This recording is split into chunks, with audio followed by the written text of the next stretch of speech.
مودمی برام اومده، همونطوری که میبینید چراغ DSL اون چشمک میزنه اما خاموش میشه و ثابت نمیشه. میریم که با همین مشکل رو حل کنیم. خب اومدیم و شروع میکنیم به باز کردن مودم.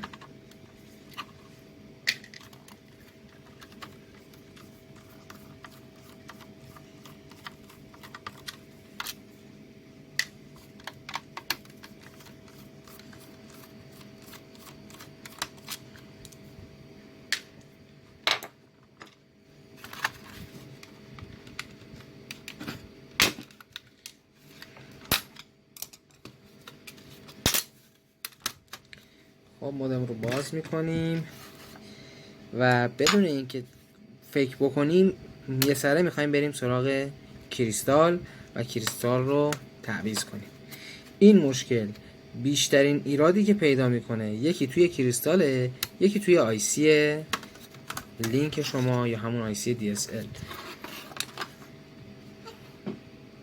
من فکر میکنم این مودم حالا از ظواهر امر پیداست که قبلا هم روش کار شده و ایراد رو نتونستن پیدا کنم.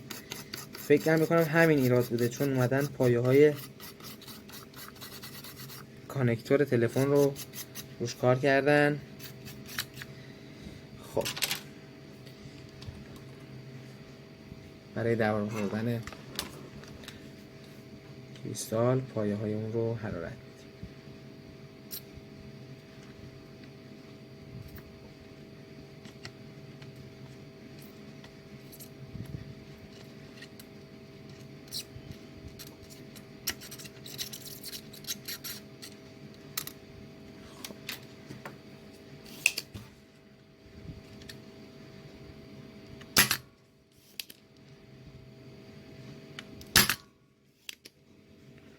پایه ها رو خالی میکنیم.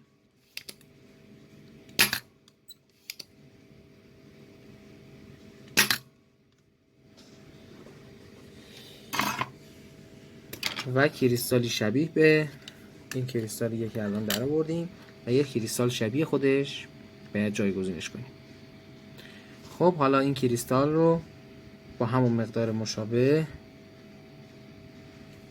JF17664 در جای قبلی میذاریم.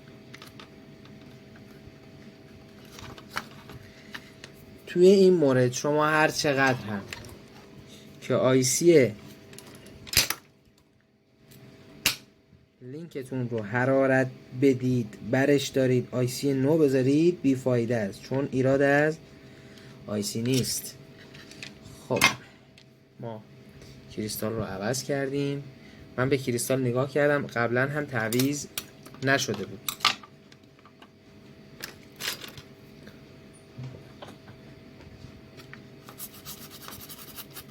همکارمون که این رو باز کرده بود متوجه این مورد احتمالا نشده. خب میریم تا با هم مجددا تستش کنیم. خب جهت تست ابتدا سیم تلفن و بعد هم سیم تلفن و سیم پاور رو وصل میکنیم و منتظر میشینیم تا ببینیم مشکل برطرف شده یا خیر. من رنگ دور آیسی رو هم نگاه میکنم، میبینم که قبلا حرارت داده شده بوده بهش.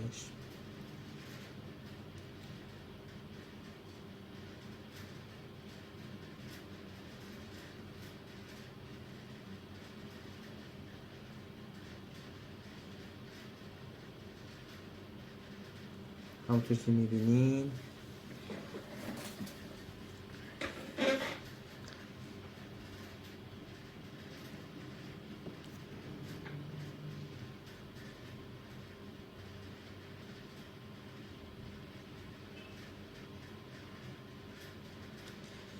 بعضی از مودم ها ممکنه روشن شدن چراغ DSL کمی بیشتر طول بکشه. این مورد پیش میاد و خیلی غیر طبیعی نیست. خب همونطوری که میبینین چراغ DSL دیگه خاموش نشد و به چشمک زدن خودش ادامه داد و ثابت شد. مشکل برطرف شد. مودم رو باید ببندیم و به صاحبش تحویل بدیم. چراغ اینترنت خاموشه چون مودممون روی این خط هنوز کانفیگ نشده.